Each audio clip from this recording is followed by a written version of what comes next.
안녕하세요. 고요사 북클럽입니다. 오늘 낭독할 작품은 김현정 작가님의 지금 만나러 간다입니다. 김현정 소설집 겨울정원에 수록된 작품입니다. 겨울정원은 김현정 작가님 두 번째 소설집으로 7편의 단편 소설로 구성되어 있으며 등장인물의 시간을 담담하게 다루면서도 그것을 존재에 견딜 수 없는 모순과 불안, 슬픔으로 감싸는 울림이 있는 소설들입니다. 지금 만나러 간다 이 소설은 20년 전에 버린 아이를 기억하며 위탁모 일을 하는 화자는 고양이 울음소리로 진단되는 묘성 증후군을 가진 아이를 만나면서 잊었던 기억을 되새깁니다. 아프지만 떨쳐버릴 수 없는 그녀의 이야기 속으로 들어가 보겠습니다. 구독과 좋아요 부탁드립니다. 지금 만나러 간다. 김연정. 아이가 새벽에 깨어 2시간째 울고 있다. 울음소리나 보통이어야 견디지 원. 하며 어머니가 방문을 열고 나가버린다. 처음 만나던 날도 아이는 유난히 가늘고 높은 소리로 저렇듯 오래 울었다. 그 울음이 누구도 자신의 삶에 함부로 개입하지 말라는 경고 같아 나는 선뜻 다가가지 못하고 서 있었다. 미혼모의 아기예요. 생후 4주 되었는데 저체중으로 태어나서 신경을 많이 쓰셔야 할 거예요. 도담 잘 자라라고 저희가 도담이라고 이름을 지었어요. 울음을 그친 아기를 건네주며 복지회 여직원이 말했다. 어머니가 심란한 표정으로 나를 쳐다봤다. 그렇지만 아이를 선택할 수 없는 것이 위탁모의 입장이었다. 선택할 수 있다 해도 나는 도담이를 데려왔을 것이다. 울음을 그친 강보 속 아기의 맑은 눈과 내 눈이 마주치는 순간 어쩐 일인지 내 목울대가 터질 듯 뜨거워지며 떨려왔다. 이미 4번이나 아이를 위탁받았지만 그런 떨림은 처음이었다. 미혼모에게서 버려진 아이라 그런 것은 아니었을 것이다. 내게 오는 아이들은 어떤 이유로든 모두 버려진 아이들이었으니까. 이상한 일이지만 품 안에 들어온 도담이는 내게 짠한 아픔 외에 반갑고 고마운 마음까지 들게 했다. 유년 시절에 내버린 인형이 오랫동안 남의 손에 돌아다니다가 다시 내게 돌아온다면 그런 느낌일까. 아기는 머리가 유난히 작고 얼굴이 동그랬다. 두 눈 사이는 좀 멀어 보였다. 오늘이 도담이 데려온 지 2주 되는 날이다. 첫눈이 맞았을 때와는 달리 나는 아이를 데려오고 나서 며칠 동안 아이를 제대로 안지도 못했다. 아이는 무엇에 찔린 듯 가느다랗고 날카로운 소리로 발작하듯 울었다. 우유도 잘 빨지 못하는 아이가 어디서 그런 힘이 나는지 몰랐다. 아이는 자는 시간보다 우는 시간이 더 많았다. 아이가 울기 시작하면 날카로운 울음소리가 내 몸 안으로 파고 들어와 신경을 가닥가닥 나누어 곤두세우는 느낌이 들었다. 아이가 울면 나는 어머니에게 아이를 떠넘기고 대문을 나서곤 했다. 닷새가 지나자 이상한 일이 생겼다. 아침에 깨어 우는 아이의 울음소리가 해괴하게 들려오는 것이었다. 영락없이 어미 찾는 새끼 고양이 소리였다. 아이가 처음부터 그렇게 울었는데 듣지 못했던 건지 그날부터 갑자기 그렇게 운 것인지 알 수는 없었지만 내 귀에 그 울음소리가 전혀 낯설지 않았다. 며칠 전 꿈결에 들은 듯 귀에 익고 친숙한 소리였다. 지금까지 고양이 울음소리로 우는 아이를 간절히 기다리고나 있었던 듯 나의 곤두섰던 신경이 스르르 가라앉았다. 나는 그날에야 아이를 품에 안았다. 하고 아이가 울면 어머니는 안절부절 못하며 혀를 찬다. 이게 대체 무슨 일이냐? 복지회에서 그런 말은 없었잖아. 내일이라도 아이 데리고 가봐. 입양이나 제대로 될지 모르겠다. 도담이의 울음이 잦아들고 있다. 울음은 잦아들었지만 도담이는 쉬 잠들지 못할 것이다. 아이는 항상 오랫동안 잠투정을 한다. 가슴을 들썩이며 흐느끼는 아이를 나는 꼭 안고 토닥여 준다. 아직 울음끝을 머금고는 있지만 아이는 어느새 세상에서 가장 편하고 자유로운 얼굴이 되어 있다. 울고 있지 않은 도담이의 얼굴은 종종 아기 부처가 된다. 도담이는 침대 모서리에 달아놓은 하얀 나비 모빌이 살랑살랑 흔들려도 관심이 없다. 저것은 왜 애써 흔들릴까? 안 흔들려도 아무 일 없는데 하는 표정이다. 도담이의 얼굴을 보고 있으면 어느새 나도 아기 부처가 된다. 서두를 일도 애달아 할 일도 없어진다. 이별의 조바심도 들지 않는다. 도담이의 입양 날짜가 아직 잡히지 않기도 했지만 이번에는 이별에 대비할 마음이 전혀 들지 않는다. 준비한 이별이라고 준비하지 않은 이별보다 덜 슬픈 것은 아니다. 똑같은 이별이 되풀이 된다고 덜 아픈 것도 아니다. 아니, 이별이 되풀이 될수록 더 깊숙한 곳에 더 넓은 궤양이 생긴다. 첫 번째 아이를 벨기에의 양 부모에게 보내고 나서 어머니는 보름을 앓았다. 어머니와 나는 생후 5주 된 여자아기를 데려다가 5달을 키웠다. 애초 2달 뒤로 잡혀있던 입양 날짜가 자꾸 미뤄지면서 5달을 아이와 함께 산 것이다.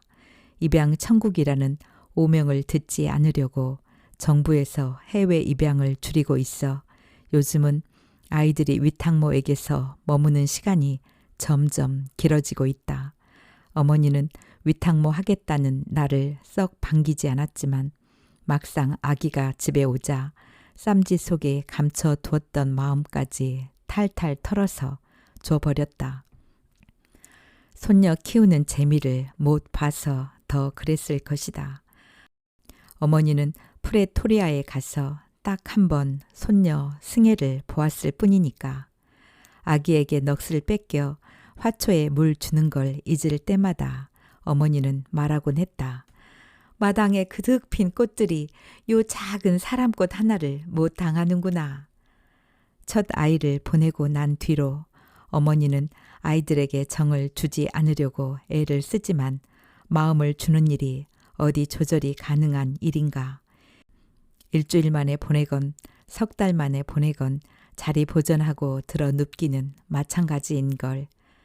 들어 누운 어머니는 혼자서 중얼중얼 욕을 한다. 에그 망할 년들, 벼락을 맞을 년들. 그러다 내게 들키면 얼른 딴소리를 한다. 이게 사람이 할 짓이니? 이제 그만 접고 다른 길 찾아보자. 그렇지만 내게 다른 길은 없다. 나는 반드시 어미가 되리라. 지금은 국내 입양 조건이 까다로워 자격 미달이지만 내게도 어미 될 날이 올 것이다. 국내 입양을 늘리기 위해 미혼 가정이나 한부모 가정에도 입양을 허락해야 한다는 논의가 활발하다고 한다. 양부모가 쉽게 정해지지 않을 경우 더러는 위탁모에게 입양을 허락하기도 한다고 들었다. 나는 그런 날을 기다린다. 남편 선우도 그날이 오기를 함께 기다려 줄 것이다. 재작년 귀국행 비행기에 탔을 때가 떠오른다. 활주로에 햇빛이 찬연하던 날 이륙과 동시에 멀미와는 다른 울렁거림이 나를 흔들었다. 첫사랑이라도 만나러 가는 사람처럼 아련한 설렘에 홀려 나는 눈을 감았다. 설렘이라니 반길 이 아무도 없는 고국, 더구나 비명에 죽은 남편 선우를 묻고 돌아오는 길이 아니던가. 외동딸의 안생을 기도하며 혼자 옛집에 살고 있는 어머니가 남편 잃고 도굴된 묘지처럼 돌아오는 딸을 반길 리 없을 터였다. 그렇다고 선우가 없는 남아프리카 공화국에 내가 남아 있어야 할 이유가 없었다. 그동안 내게 부족함이라고는 모르게 한 그곳이지만 선우가 없는 그곳은 결핍 그 자체의 땅이 될 것이었다. 승혜는 혼자서도 잘 살아갈 것이다. 프레토리아에서 태어난 승혜는 그곳 사람이 다 되었다. 제 아빠의 설계대로 성장한 승혜는 내 딸이라기보다 남편의 작품이다. 엄마가 비 한 방울만 맞아도 큰일이 난 듯 호들갑을 떠는 것은 아빠가 언제 어디서나 우산으로 대기하고 있기 때문이라고, 그 우산을 접어야 엄마가 어른이 된다고 제 아빠한테 따끔하게 충고하던 딸이다. 승혜의 말은 맞다. 남편이 곁에 있을 때 나는 우장을 완벽하게 갖추어 눈비 맞을 일이 전혀 없는 여자였지만 남편이 죽자마자 나는 우산 밖으로 나동그라져 비를 쫄딱 맞은 여자가 되어버리지 않았는가. 프레토리아 대학 신학부에 다니는 승혜는 그곳에서 만난 흑인 혼혈 청년과 연애 중인데 그 청년과 결혼하겠다고 해도 말릴 수는 없을 것이다. 승혜 또한 귀국하겠다는 나를 말리지 않았다. 고국은 남아프리카 공화국보다 더 멀고 낯선 나라가 되어 있었다. 내가 고국을 떠나 있던 시간이 200년은 되는 듯 도시 풍경과 사람들의 언어와 문화가 변해 있었다. 어머니는 이 나라의 최대 격변기에 내가 떠나 있었다고 말했다. 서울 올림픽 이후에 20년은 여기 살고 있는 사람들도 정신을 차릴 수 없을 만큼 하루하루가 무섭게 변했다고 했다. 남편 선우와 함께 고국을 떠나서 산 날들이 장마 중에 햇볕 든 아주 짧은 동안이었다고 생각되는데 그런 엄청난 시간이었던 모양이다. 나는 역이민자의 고독과 절망으로 옛집에 유폐되었다. 그래도 귀국길 비행기 안에서의 설렘은 때때로 내 빈 가슴을 치받았다. 그것은 태아의 발길질처럼 나를 깜짝깜짝 놀라게 했다. 어머니의 일상은 나로 인해 허물어졌다. 고등학교 국어 교사로 정년 퇴직하고 알토란 같은 노년을 꾸리고 있던 어머니였다. 퇴직 교사들과 문학 기행을 다니며 현직에 있을 때보다 더 즐거운 시간을 보내던 어머니는 깨진 질서를 바로 잡아보려고 전전긍긍했다. 어디 일자리 좀 알아볼까? 어머니는 틈만 나면 물었다. 내가 뭔가 해야 어머니의 일상이 회복될 것이었지만 나는 어머니의 발목을 잡고는 방 안 깊숙이 숨어들었다. 자식이란 결국 죽을 때까지 자기 자신밖에는 생각하지 못하는 이기적이고 미미한 존재인 걸 어쩌랴 싶었다. 그러다가 만난 것이 그 프로그램이었다. 텔레비전의 한 프로와 내 눈이 딱 마주친 것은 여름날 주말 저녁이었다. 그 프로와 눈이 맞는 순간 내 머릿속에서 오랫동안 꺼져 있던 전구 하나가 화들짝 켜졌다. 방아깨비처럼 마른 중년 여인이 프로그램의 남자 MC와 함께 걷고 있다. 우람한 너도 밤나무들이 여인의 등 뒤에 지원군처럼 둘러쳐진 공원이다. 보폭이 널찍널찍하지만 여인의 발은 가슴을 따라잡지 못한다. 빨리 딸을 안고자 하는 여인의 가슴은 발보다 한 뼘은 앞서가고 있다. 100일이 갓 지난 딸을 해외로 입양 보낸 어미의 가슴이다. 이름도 지어주지 못하고 출생 신고도 하지 못한 어미의 가슴이다. 여인은 균형을 잃고 휘청하더니 곧 몸을 바로 잡는다. 한참을 걷던 여인이 걸음을 멈춘다. 더워서 그러는가 했더니 그게 아닌 모양이다. 고개를 좌우로 젓기 시작한다. 처음에는 천천히, 그리고는 점차 빠르게 젓는다. 여인은 눈을 감은 채 두 손으로 양쪽 관자놀이를 누르며 고개를 흔든다. 머릿속을 옥죄는 어떤 기억을 끊어버리기 위해 머리를 터는 것 같다. 차마 자식에게는 가지고 갈 수 없는 부끄러운 기억 같은 것 말이다. 카메라가 룩상부르 공원에 이곳저곳을 훑다가 한 곳에서 멈춘다. 카메라는 딸의 모습을 잡아 클로즈업한다. 해맑은 얼굴이다. 증오나 원망 따위는 없어 보인다. 딸은 몸을 기우뚱하며 여자 MC의 팔을 잡는다. 드디어 공원 저편에 모습을 드러낸 어머니를 본 것이다. 태어나서 처음 보는 어머니다. 딸의 뒤편으로 판테온의 하얀 지붕이 둥실 부풀어 오른다. 다시 걷기 시작한 중년 여인의 발걸음이 느려진다. 그곳까지는 그리움에 부끄러움도 모르고 달려왔지만 막상 딸에게 가까워지니 그리움보다 커지는 죄책감으로 다리가 천근 무게가 되는 모양이다. 여인은 두 손을 가슴에 모은다. 봉긋하게 오므린 두 손은 겸손한 꽃봉오리 모양이다. 깊은 통안과 그리움으로 맺힌 꽃봉오리 하나를 받쳐 들고 여인은 딸을 향해 무거운 걸음을 옮긴다. 룩상부르 공원의 여인이 꽃봉오리 같은 두 손을 가슴에 모으고 걷던 그 시간, 무언가가 내 육신을 세차게 뚫고 나왔다. 가죽을 뚫듯 뻥 소리를 내며 내 속에서 나온 그것은 놀랄 새도 없이 내 뺨을 후려쳤다.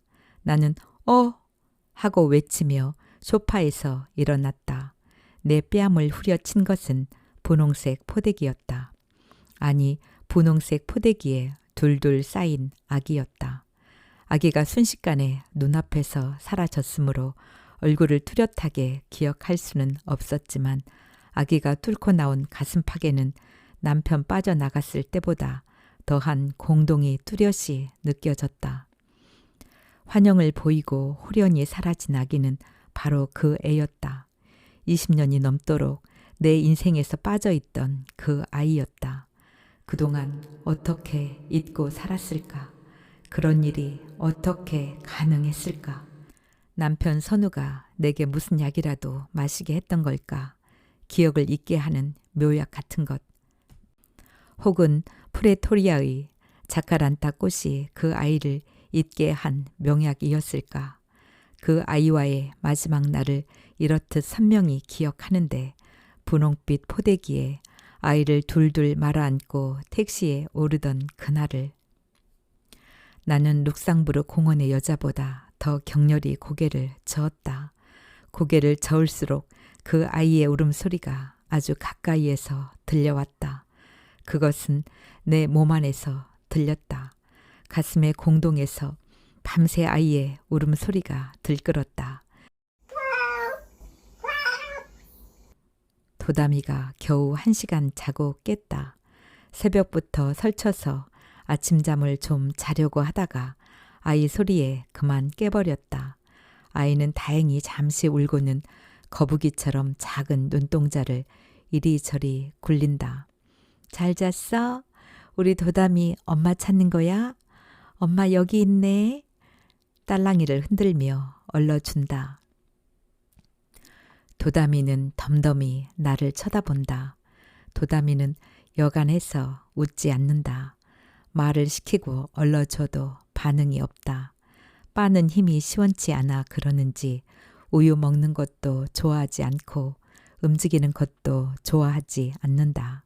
두 다리를 붙여서 쭉쭉 잡아당기니 아이가 또 울음을 터뜨린다. 어머니가 곧 방문을 열고 짜증스레 말할 것이다. 넌 이 울음소리가 겁나지 않니? 제발 아이 데리고 복지에 가봐. 병원을 다녀오든지. 20년 전 그때는 내가 어머니에게 소리치며 물었다. 엄마는 저의 울음소리가 이상하지 않아? 사람 새끼가 왜 사람 소리로 울지를 않아? 나는 도다미를 침대에서 일으켜 앉는다. 아이가 금방 울음을 그친다. 아이를 데리고 병원에 가봐야지 하면서도 선뜻 발이 떨어지지 않아 며칠째 미루고 있다. TV에서 룩상부르 공원의 여자를 본 다음 날 나는 광화문으로 나갔다. 뺨을 때리고 사라진 그 아이를 만나고 나면 할 일을 찾을 수 있을 것 같았다. 신문로 뒷길로 접어들어 골목길을 한참 걸어 올라갔다. 골목은 넓어졌고 달라져 있었다. 데크가 달린 유럽풍의 카페가 선우랑 즐겨 가던 전통 찻집을 밀어내 버렸다. 검은 기와를 얹은 담장이 길게 둘러쳐진 그 찻집을 선우는 좋아했다. 선우는 포태한 나를 검은 기와 담장에 기대어 세워놓고 흑백 필름에 담았다. 나는 까르르 웃으며 그의 파인더 속으로 들어갔다. 웃음은 흑백일 때 더 아름다워. 영원할 것처럼 보이거든. 컬러 사진은 빛이 바래는 속도로 웃음도 바릴 것 같단 말이야. 그렇게 말하던 선우도 찻집도 없어졌지만 골목 끝에 화랑은 그 자리에 있었다. 선우의 첫 사진 전시회를 연 곳이다. 윤선우 사진전이라고 쓰인 플래카드가 겨울 바람과 대치하며 화랑의 정문에 팽팽히 걸려 있었다. 선우가 등을 감싸며 나를 화랑 안으로 밀어 넣었다. 문을 밀고 들어선 나는 출입구에 서서 한 발짝도 떼지 못했다. 출입문의 맞은편 벽 한 면을 다 차지한 커다란 작품이 첫눈에 들어왔다. 발가벗은 인부의 사진이었다. 그녀는 긴 머리로 오른쪽 얼굴을 가린 채 몸을 왼쪽으로 비스듬히 틀고 서 있었다. 길고 매끄러운 목선 위의 턱은 위로 잔뜩 들려져 있었다.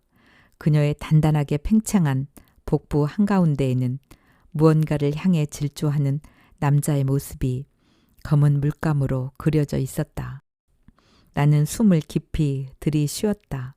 작품은 50여 점 되었다. 모두가 젊은 인부의 나신들이었다. 모델은 한 사람이었다. 비스듬히 누운 인부의 배꼽에 얹힌 빨간 장미는 금방이라도 더 활짝 피어 제 속을 갈피갈피 보여줄 것 같았다. 배꼽을 중심으로 환하게 웃는 아기 얼굴이 그려진 작품도 눈에 들어왔다. 벽의 한 면에는 조금씩 불러온 복부의 사진들이 단계적으로 전시되어 있었는데 인부의 몸을 탐한 빛은 각기 달랐다. 젖이 꽉 들어찬 듯 부풀어 오른 젖가슴과 거무스레한 젖꽃판과 왕머루 같은 젖꼭지, 세상 보물을 다 숨긴 것 같은 배와 튀어나온 배꼽, 배꼽을 중심으로 아래 위로 선명하게 그어진 임신선, 그것은 잉태한 여자의 비밀스런 혹은 신성한 모습이었다. 설령 뱃속의 아이가 축복받지 못한 생명이라 해도 광화문의 화랑에 공개될 일은 아니었다. 포태한 여자의 복부가 외간 남자의 카메라 렌즈를 통과했다는 것도 한없이 불경스런 일이었다.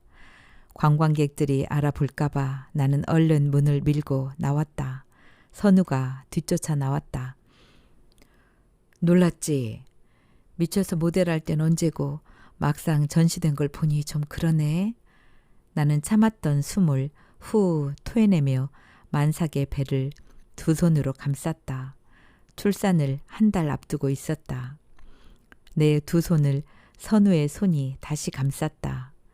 미안해. 그래도 머리카락이 교묘히 얼굴은 가려줬는데 뭐. 사진전 제목 봤지?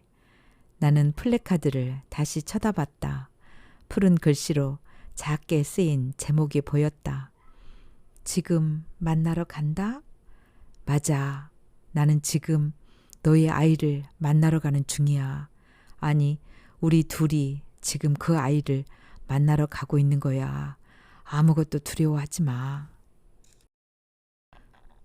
화랑은 정기 휴일이었다. 사진 속에서 나온 그 아이는 지구상 어디에 살아 있을까? 선우는 지금 그 아이를 만나러 어디쯤 가고 있을까? 그때의 나를 설명하기는 쉽지 않다. 다만 받아놓은 삶은 피해갈 수 있는 소나기가 아니라는 것을 얘기할 수는 있으려나. 그 여름 나는 일주일에 2번 목욕 바구니를 들고 목욕탕 옆 선우의 작업실로 뛰었다. 긴 머리채를 발정난 앞말의 갈기처럼 흩날리며 그를 향해 내달렸다. 내 안에는 그때 막 경환의 씨앗 하나가 떨어져 발화를 시작하고 있었다. 그런 몸을 나는 선우의 깊숙한 눈과 열꽃이 피어난 입술과 펄펄 끓는 손에 다 내주었다. 하지만 선우의 손이나 입술보다 더 나를 달치게 한 것은 카메라였다. 카메라 렌즈는 선우의 눈이나 손, 입술보다 더 집요하게 훑고 핥으며 선우가 차마 요구하지 못하는 것도 당당히 요구했다.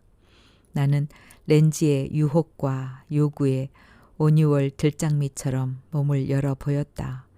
몸이 찰흙 반죽처럼 자유자재로 휘어지는 것에 선우가 놀랐다. 선우보다 더 놀란 것은 나였다. 경화는 내 몸이 뻣뻣하다고 첫날 밤에도 투덜거리지 않았던가.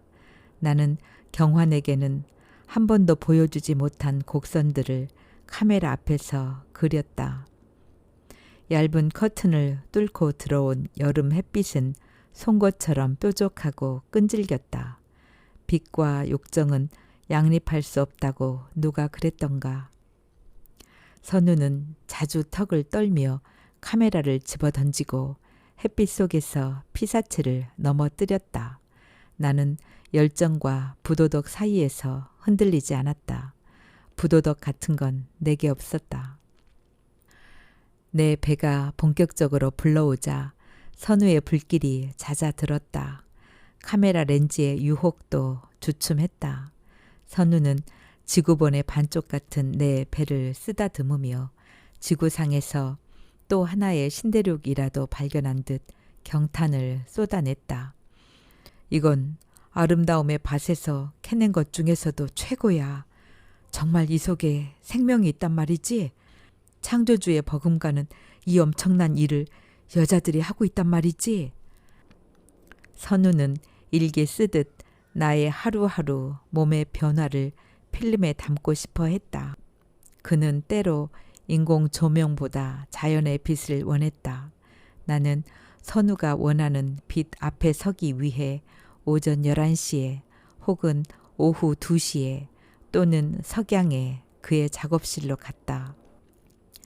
젖혀놓은 커튼 사이로 들어오는 빛은 시시각각 달랐다. 선우는 최적의 빛이 내 몸을 감쌀 때 셔터를 눌렀다. 선우는 팽팽히 부푼 내 배에다 곧잘 그림을 그렸다. 나는 수성펜을 든 그에게 캠퍼스인 듯 배를 내밀어 주었다. 배에는 꽃이나 우산이 그려지기도 하고 뭔가를 향해 질주하는 남자의 옆모습이나 누군가를 향해 치달리는 여자의 뒷모습이 그려지기도 했다. 태어날 아기의 얼굴이 그려지는 날도 있었다. 선우는 그림이 그려진 배에다 렌즈를 들이댔다. 선우를 만나던 해 봄, 내 귓속에 밤낮 없이 태평소 몇 개가 들어와 놀았다. 잘 알지도 못하는 그 악기가 왜 내 귓속에다 공연 털을 잡았는지 알 길이 없었다. 처음에는 그게 무슨 소리인지 몰랐다. 그냥 잡소리라고만 생각했다. 그러다가 풍물패에 섞여서 노는 태평소를 만났다. 내 귓속의 소리와 너무도 흡사했다. 거칠면서도 맑고 장쾌하면서도 가볍고 어느 때는 애처로운 아기 울음소리 같은 태평소 소리는 새댁인 내 귀에서 종일 그치지 않았다. 그 소리 때문에 나는 마음을 한 곳에 두지 못했고 문 밖으로 나돌았다. 때마침 친정아버지마저 여의어 잠도 입맛도 잃은 내게 남편 경화는 자주 핀잔을 줬다. 어린애도 아닌데 왜 유난을 떠니? 나는 10살 때 엄마 돌아가셨거든. 무남 동료와 아버지의 관계를 경화는 이해하려 하지 않았다. 경환에게 그것을 바란 것이 무리였는지도 몰랐다. 평생 애틋한 마음으로 연년에 하는 부녀 관계는 자존심으로 팽팽히 맞서는 부자 관계와는 너무도 다른 것일 테니까. 귀에서 무슨 소리가 난다고 했을 때 경화는 퉁명스레 한마디 했다. 귀를 죽은 사람한테만 쫑긋 세우고 있으니 저승의 소리가 들리는 게지. 늦은 봄 햇살이 이불 호청처럼 짱짱하고 새하얀 어느 날 나는 서점 아저씨의 전화를 받았다. 주문한 책이 당도했다는 것이다. 경화는 교육대학원 공부로 나는 서점에 드나드는 일로 신혼을 보내고 있었다. 오후에 서점에 들르니 신간 코너에서 한 남자가 책을 고르고 있었다. 체격이 우람한 그 남자를 아저씨가 내게 소개했다. 길 건너 선우건축 설계사무소의 윤선우 소장이세요. 사진작가이기도 하고요. 스카이라인만 찍는다고 하셨죠 아마? 또렷이 들리지는 않았지만 윤선우, 건축 설계, 사진작가, 스카이라인이라는 단어가 태평소에 애끓는 소리 사이사이로 귀에 들락날락했다. 아마추어예요. 서울의 저녁 스카이라인을 그냥 지나칠 수 없어서요.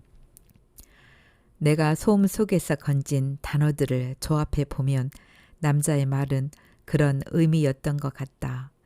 나는 빨리 그 자리를 피하고 싶었다. 젊은 여자의 귓속이 시끄럽다는 것을 들키고 싶지 않았다.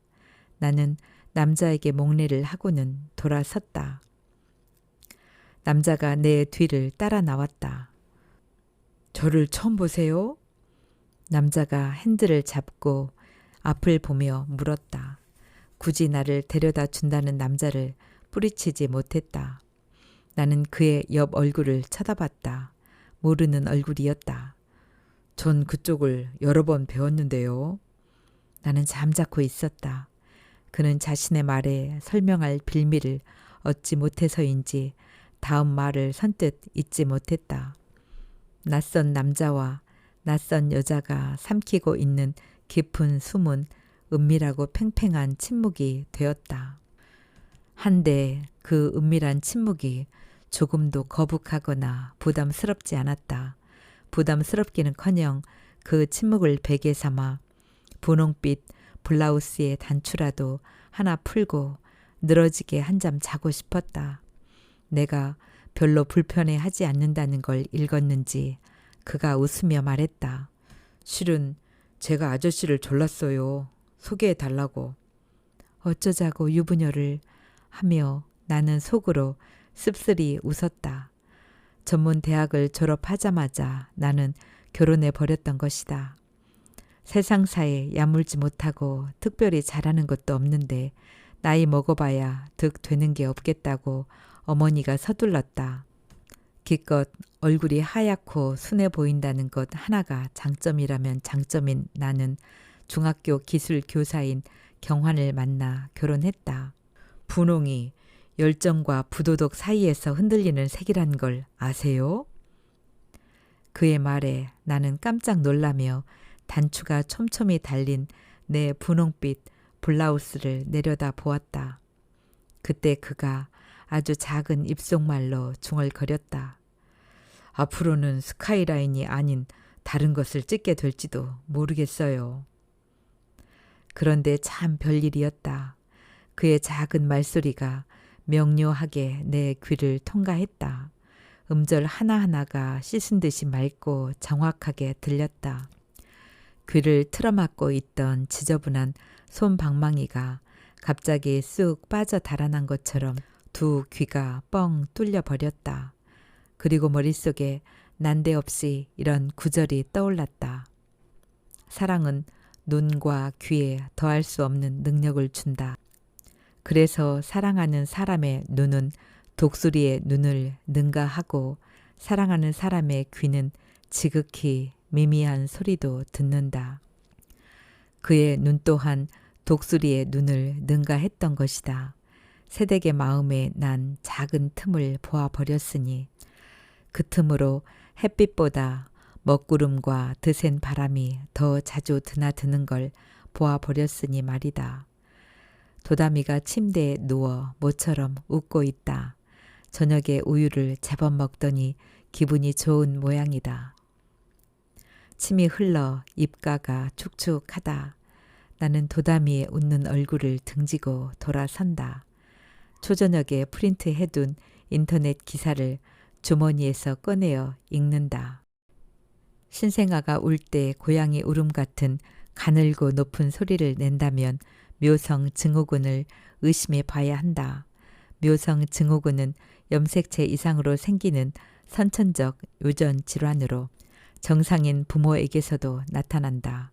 고양이 울음소리로 진단하는데 고양이 울음소리는 생후 1년이 지나면 사라지므로 진단이 까다롭다. 묘성 증후군의 특징은 출생 시 저체중이며 두 눈 사이가 멀고 얼굴이 동글납작하며 귀가 아래로 처져 있다. 힘이 없어 젖을 빨거나 삼키기 어려워하고 신체 발육이 늦으며 자라면서 정신지체 장애를 보이기도 한다. 5만에서 10만 분의 1 확률로 태어나며 현재로서는 치료 방법이 없다. 사망률은 10%. 혹시나 하여 인터넷 검색을 했더니 이런 기사가 떠 있다. 병원 가기에 두려웠던 이유가 이거였나 보다. 나는 도담이를 일으켜 앉는다. 아이는 여전히 옹알거리고 있다. 도담이의 얼굴 위에 처음 만난 도담이를 이토록 익숙하고 반가운 마음이 들도록 해준 그 아이의 얼굴이 겹쳐진다. 두 얼굴은 쌍둥이처럼 비슷하여 구별이 잘 되지 않는다. 선우는 태어난 아이를 제 핏줄이라고 부모에게 소개했다. 내가 내 아들을 모르니? 윤씨 가문에 엉뚱한 씨 퍼뜨리지 마라. 우리 가문에 그런 얼굴은 없다. 선우의 어머니는 머리가 작고 두 눈 사이가 먼 아이의 얼굴을 바라보며 고개를 저었다. 너희 둘이 무슨 인연으로 만났는지 모르지만 멀쩡한 우리 애 페류나 만들지 말고 부디 내 길 가거라. 그 애를 호적에 올리면 선우와 우리는 남된다. 선우의 어머니는 길게 말하지 않았지만 그 뜻이 단호하고 절실했다. 나의 출산일이 다가오자 선우는 교무실로 경환을 찾아갔었다. 경환이 아이에 대해 한마디도 하지 않은 걸 보면 선우는 경환에게도 자기가 아이 아버지라고 말한 모양이었다. 아이 데리고 이민 가자. 남아프리카 공화국으로 이민 간 친구를 통해 알아보고 수속하고 있었어. 선우가 제안했지만 나는 선뜻 대답하지 못했다. 망설이는 내 마음에 푸른 독을 풀게 한 것은 아이의 울음소리였다. 아이는 태어날 때부터 애달픈 새끼 고양이 소리로 울었다. 아이가 울면 나는 가느다란 철사줄이 목을 조이는 것 같아 신경이 곤두서고 초조했다.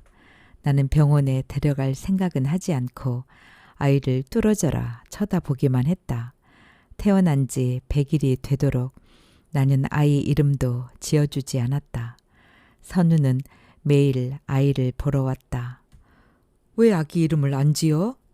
아가야, 무심한 엄마가 이름도 안 지어주는구나. 내가 지어볼까?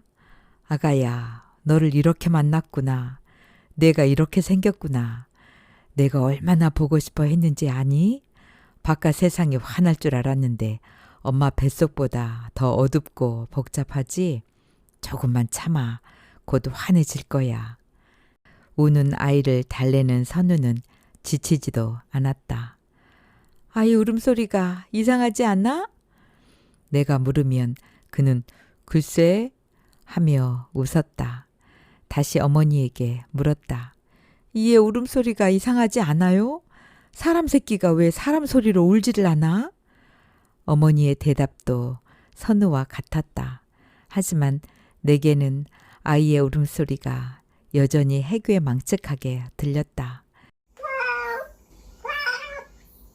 결혼하라고 부모에게 들볶이는 선우는 내게 대답을 독촉했다.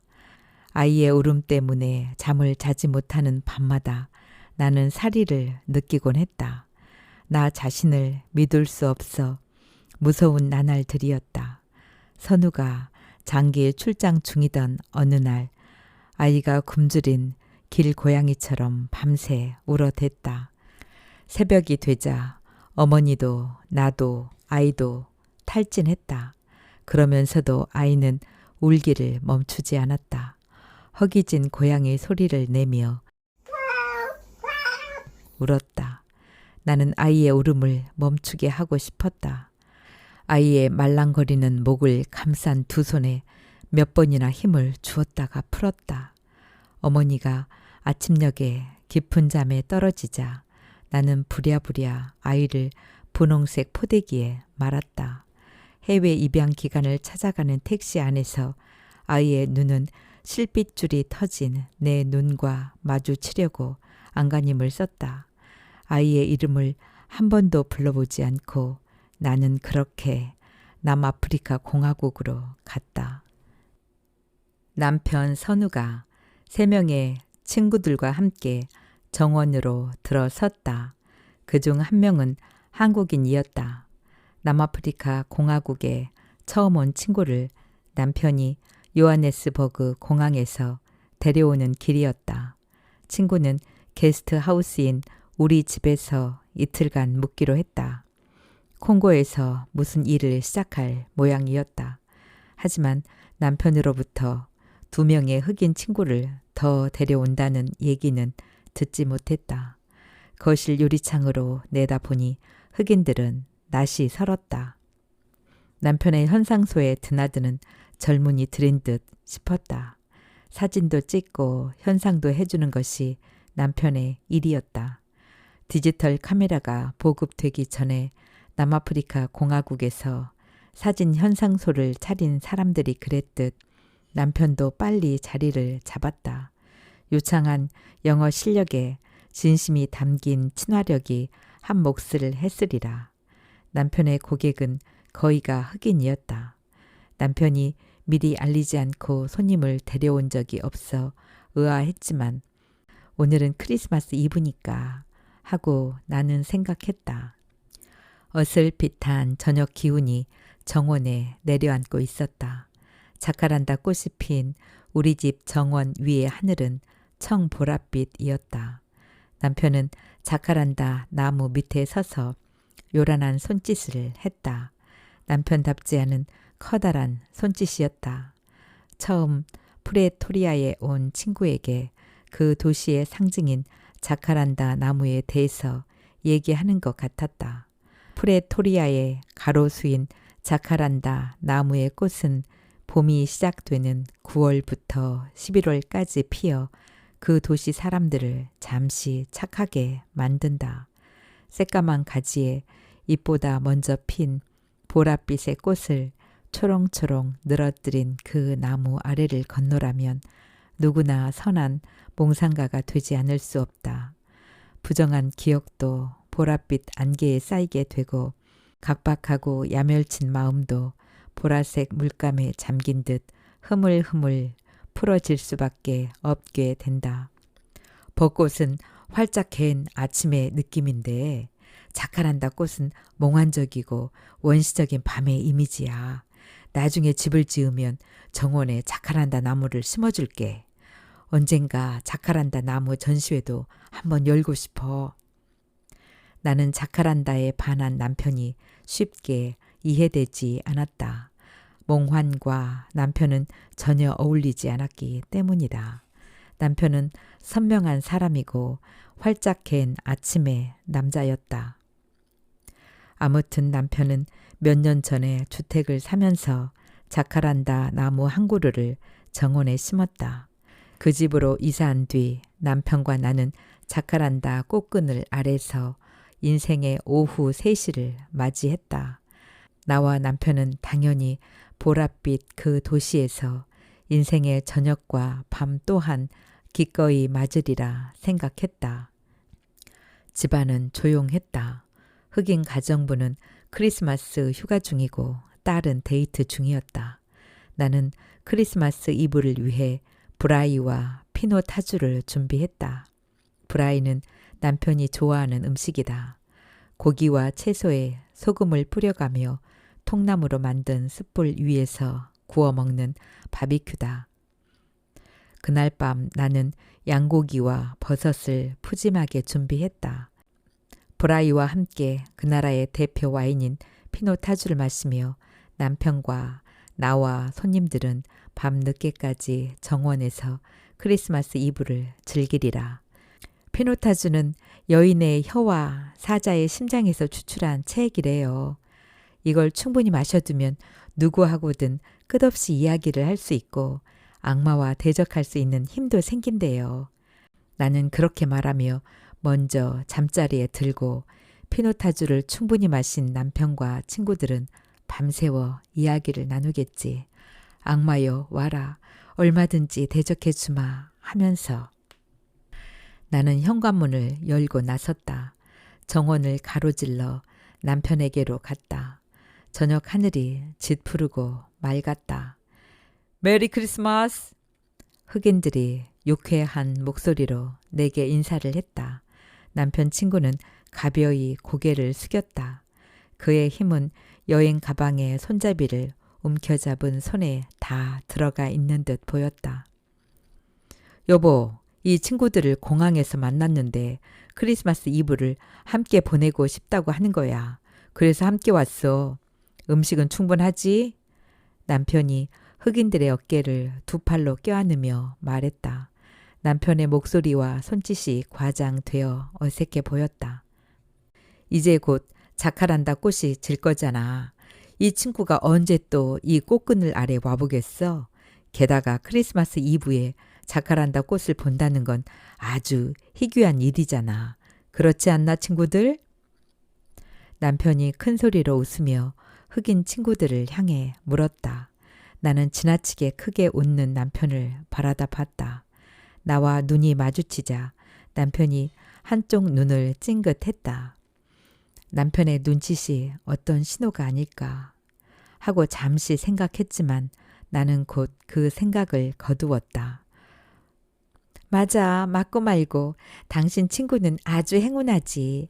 오늘 같은 날에 왔으니 말이야. 게다가 당신 같은 친구를 두었으니 대단한 행운하지. 뚱뚱한 흑인이 껄껄 웃으면서 바지 주머니에 오른손을 넣었다. 키 큰 흑인도 바지 주머니에 오른손을 찔러 넣었다. 당신 먼저 들어가서 식사 준비해. 이보게들, 프레토리아에 자카란다 꽃이 없다면 범죄가 더 많을 것 같지 않나? 남편은 내게 한눈을 또 찡긋하며 흑인 친구들을 향해 말했다. 그때 뚱뚱한 흑인이 주머니에서 손을 빼더니 재빨리 손가락 총을 남편의 가슴에 들이댔다. 손들어! 뚱뚱한 흑인이 침착한 목소리로 명령했다. 남편이 두 팔을 반쯤 들어 올렸다. 왜 그러나 친구, 깜짝 놀랐잖아. 남편은 손가락 총에 눈을 크게 뜨고는 정말로 놀란 표정을 지었다. 가방에 손잡이를 움켜쥔 친구의 손에 힘이 더 들어가는 듯 했다. 순간 아 하는 생각이 내 머릿속을 스쳤다. 남편이 흑인 친구들과 짜고 소극을 하는 게로구나. 고국에서 온 옛 친구에게 아프리카 대륙에서의 짜릿한 크리스마스 이브를 선물하려고 말이다. 남편과 흑인들의 지난 농담은 곧 끝나리라. 그들이 빨리 농담을 끝내리라고 믿은 나는 뒤돌아 섰다. 벼락치는 소리가 들린 것은 내가 현관을 향해 몇 걸음 내디뎠을 때였다. 너무나 가까운 곳에서 벼락이 내리쳤으므로 나는 자카란다 나무가 벼락에 맞은 것이라고 생각했다. 저녁 하늘이 저렇게 맑은데 웬 벼락? 하며 급히 돌아섰다. 그런데 자카란다 나무는 멀쩡했고 쓰러져 있는 것은 남편이었다. 그새 어디로 갔는지 흑인들이 보이지 않았다. 친구는 텅 빈 손을 축 늘어뜨리고 서 있었다. 지푸른 어둠 속에 늘어진 자카란다 꽃덩이들이 흉물스러웠다. 남편이 죽은 뒤 오랫동안 내가 풀지 못했던 것은 그날의 날벼락 치던 소리였다. 총성에서 왜 벼락 때리는 소리가 났단 말인가. 더욱 이상한 것은 남편의 친구는 그날 벼락 치는 소리를 듣지 못했다는 것이다. 여름 주말 저녁 TV에서 룩상부르 공원에 여자를 보던 날 나의 오랜 의구심이 해결되었다. 벼락의 정체를 알게 된 것이다. 남편이 나를 제 등 뒤에 숨긴 채 자카란다 꽃그늘 뒤에 숨어서 살았지만 우리들의 머리카락까지 꼭꼭 숨길 수는 없었던 것이다. 지적 장애자들의 축제인 평창 동계 스페셜 올림픽 뉴스를 보던 어머니가 말을 꺼낸다. 그 애를 찾아보면 어떻겠니? 어머니의 목소리가 조심스럽다. 하지만 그럴 수는 없다. 지금 내 앞에 그 애가 서 있다 해도 어미라고 나설 수 없을 것이다. 나는 그 애의 어미가 아니었다. 그때 나는 다만 무엇에 들려 펄럭거린 여자였을 뿐이다. 나는 그때 삶이 가지고 있는 부메랑의 속성을 알 리 없는 22살 여자였던 것뿐이다. 나는 감히 바란다. 그 아이가 10%의 사망률을 비켜 어디선가 살아있기를. 그리하여 어미도 무엇도 아닌 나를 맹렬히 증오하고 있기를. 만약 그 아이가 죽었다면 어디선가 선우를 만났기를. 그리고 첫눈에 서로를 알아보았기를. 옹알거리던 도다미가 울기 시작한다. 날카로운 묘성이 태아의 첫 발길질처럼 쿵쿵 내 가슴을 치받는다.